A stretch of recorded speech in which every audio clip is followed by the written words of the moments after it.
सामीन, बचपन ही से उसे उंदलस का हाजिब यानी वजीर आजम बनने का बेहद शौक था। नौजवानी में ही उसने ये पक्का अज़्म कर लिया था कि उंदलस की बागडोर उसे ही संभालनी है। अगरचे वो किसी बादशाह या सिपा सालार का बेटा तो न था, बल्कि वो तो एक आम सा मामूली गरीब इंसान था, लेकिन उसके अंदर मौजूद ठाठें मारता हुआ दरिया उसे एक पल भी चैन से बैठने न देता था। उसका बस यही ख्वाब था कि वो हाजिब सल्तनत यानी वजीर आजम बने, और ये ख्वाहिश उसके तन मन में ऐसी रची हुई थी कि वो खुद को हाजिब सल्तनत कहलवाता था। वो जब भी अपने जानने वालों या दोस्तों से मिलता तो उंदलस के निज़ाम हुकूमत को संभालने और चलाने ही की बातें करता रहता, जिसकी वजह से उसके दोस्त उसका खूब मजाक उड़ाते, लेकिन वो बड़ी संजीदगी के साथ अपने मंसूबों को अमली जामा पहनाने के पहलुओं पर घंटों गौर करता रहता। अपनी तालीम मुकम्मल कर लेने के बाद उसने बादशाह के महल के सामने एक दुकान में लिखत पढ़त का काम शुरू कर दिया और जल्द ही अपने फन में मशहूर हो गया। खलीफा उंदलस अल हकम सानी ने इसके बारे में सुना तो उसने इसे कसरे खिलाफत में अपने बेटों यानी शहजादों का अतालीक मुकर्रर कर दिया। ये उसकी ना ख़त्म होने वाली कामयाबियों और कामरानियों का पहला जीना था।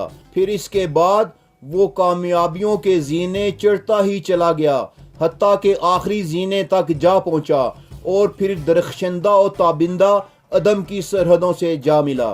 सामीन, पहले हमारी इस वीडियो को लाइक करें, दस्तक टीवी को सब्सक्राइब करें और बेल आइकन भी प्रेस करें ताकि आपको हमारी मालूमाती वीडियोस मिलती रहें। सामीन, दरबार में जगह पा लेने के बाद इसकी कामयाबियों का दौर शुरू हो गया। इसे करतबा शहर के पुलिस का ऑफिसर इंचार्ज बनाया गया। फिर वो अपनी काबिलियत के सबब करतबा शहर का काजी बन गया। फिर इसे कोतवाले शहर बना दिया गया और टकसाल का निगरान भी मुकर्रर कर दिया गया।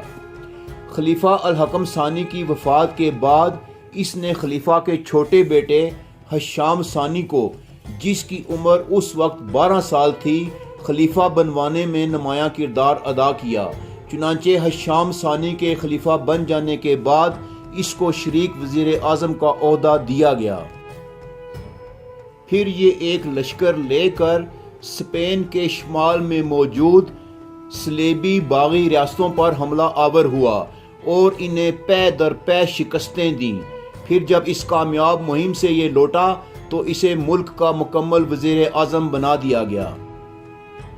नाम तो इसका मोहम्मद बिन अबी आमिर था, लेकिन इसने हाजिब मंसूर या अल मंसूर के नाम से शोहरत पाई और अहले यूरोप इसे इसी नाम से जानते हैं। सामीन, इस दुनिया में बड़े बड़े आलीशान बादशाह, सिपा सालार, जंगजू और नामवर हुक्मरान गुजरे हैं कि जिन्होंने ऐसे ऐसे कारनामे सर अंजाम दिए कि जिनकी झलक और रमक तादमे ज़ीस्त बाकी रहेगी। इन्हीं शख्सियात में एक नाम हाजिब मंसूर का भी आता है, जिसने स्पेन में शमशीर मुस्लिम से ऐसी तारीख रकम की जो कोई दूसरा मुसलमान सिपा सालार ना कर सका। अगरचे तमाम स्पेनिश ईसाई इससे नफरत करते हैं, लेकिन आज भी इसके मुजस्मे स्पेन में जा बजा नस्ब हैं और एक मशहूर शहर अल मंसूरा इसी के नाम पर आबाद है। स्पेन की बुलंद तरीन पहाड़ी चोटियों में से एक चोटी का नाम भी अल मंसूर है और स्पेन में एक बड़ा मशहूर दरिया बहता है जिसे अल मंसूर कहा जाता है। वो दरिया इसी के नाम से मंसूब है। ये एक ऐसा नाकाबिले शिकस्त फातेह था जो यूरोप के सलीबियों के खिलाफ 30 साल तक मुसलसल बरसरे पैकार रहा। इसने इनके खिलाफ 54 जंगें लड़ी और हर जंग में इन्हें नमक छिटाया और इबरतनाक शिकस्त दी।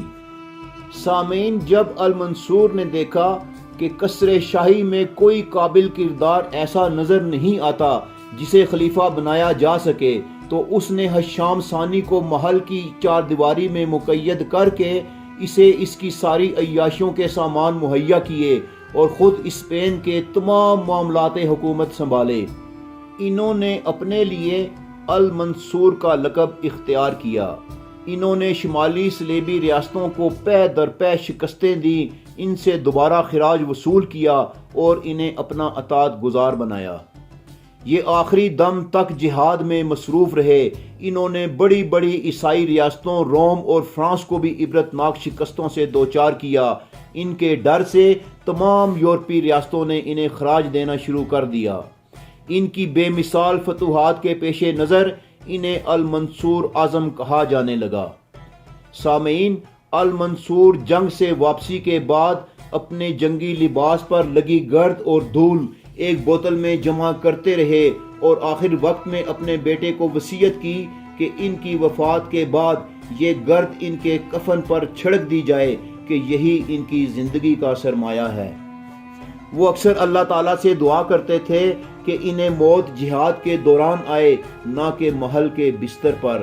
چنانچہ ان کی یہ دعا قبول ہوئی اور جنگ کیسٹائل جیتنے کے بعد واپسی پر مدینہ سالم شہر میں ان کی وفات ہوئی اور یہیں پر ان کا مقبرہ ہے۔ مشہور مورخ علامہ قرطبی لکھتے ہیں کہ اندلس میں کوئی بھی حکمران ایسا نہیں گزرا جو المنصور کا مقابلہ کر سکے، کیونکہ المنصور نے 50 سے زائد جنگوں میں یورپ کی ساری بڑی بڑی ریاستوں کو عبرتناک شکست دی۔ سامعین، آپ دیکھ رہے ہیں دستک ٹی وی کی سیریز جانیے کون میں حاجب منصور، جو اب اپنے اختتام کو پہنچتا ہے۔ انشاءاللہ بہت جلد ہم اپنے اگلے پروگرام کے ساتھ دوبارہ آپ کی خدمت میں حاضر ہوں گے۔ اس وقت تک کے لیے اجازت چاہیں گے۔ اللہ نگہبان۔